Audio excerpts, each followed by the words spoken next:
Okay, the next part of cleaning your rifle is actually a part that's overlooked quite a bit, and that's cleaning of your bolt. Now, not just the outside of it, you know, spraying it off, but actually the internal mechanisms on this bolt. So we're going to show you a couple different ways to disassemble this bolt, and so that you can clean it properly after, you know, a grueling hunt in the dusty conditions, so that you don't have any hang-ups of that firing pin. So the first way I'm going to show you is actually using the proper tool for the job. And that should be the way you do it all the time, but sometimes you don't have access to these gunsmithing tools. So what this tool does is it sits on top of the bolt like this. There's a little catch right here. That goes down and that grabs the top part of that bolt right there. You're able to pull it back, and that releases it and allows you to unthread the bolt from the firing pin. Okay, and this is what you have left. You have a firing pin with a spring mechanism on it, and then you have a bolt body that has a hole in it for the firing pin to come out, and it has a recessed taper for the firing pin. Okay, the next step is to get these items clean. So what we're going to use is, since we've got some of this KG3, but like I said, you could use carb cleaner as well, just a good solvent.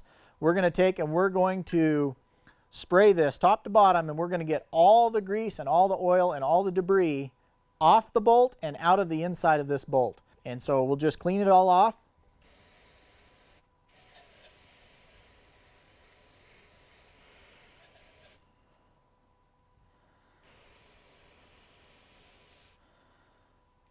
Be sure you clean the inside. This is probably the most important part, is the inside of this bolt, because of that tolerance where that nose cone goes on that firing pin.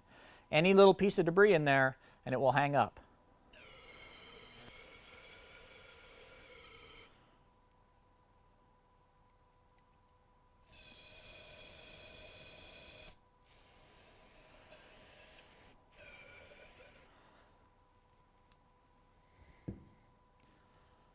All right, now that the bolt is clean inside and out, we're going to clean the firing pin mechanism.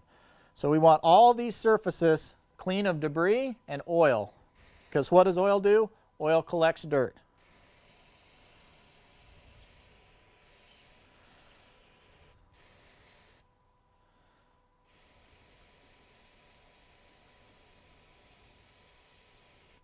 Okay, now we've got both assemblies clean. They're free of all dirt and debris. If you would like, you can take a little light oil, like some Rem oil, the spray kind, or some of this Winchester. Spray a light coating onto your bolt, spray it off with some air, get all the extra off of there. You don't want any spots or heavy oil on there. Just a light, thin residue will work. And then you're going to take some of your gun grease, and you need to put a little grease right on these threads right here. Now, we don't want a lot, because we don't want so much that when we screw it into the bolt assembly, that this grease gets down in on top of our firing pin, because we don't want that grease in there, because grease will freeze.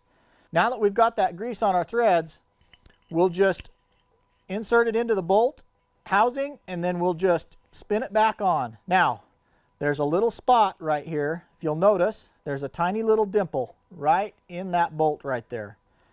That is where you're going to want to drop that firing pin back into when it's done.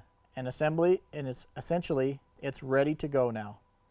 Now, there's a couple key places on this bolt where you need to keep lubricated. Those places are going to be behind the bolt lugs, because that's going to incur most of the pressure.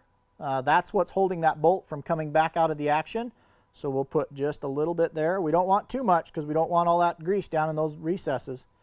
We'll put a little on the back side. The ejection ramp, a lot of guys forget the ejection ramp right here. We'll put a little grease right there. And then I'll just take a little on my finger, moisten it up a little bit, and then right where the trigger release is, we'll put just a little bit right there. If you can see it, it's too much. And there you have it. The bolt is ready to go back into the rifle and use.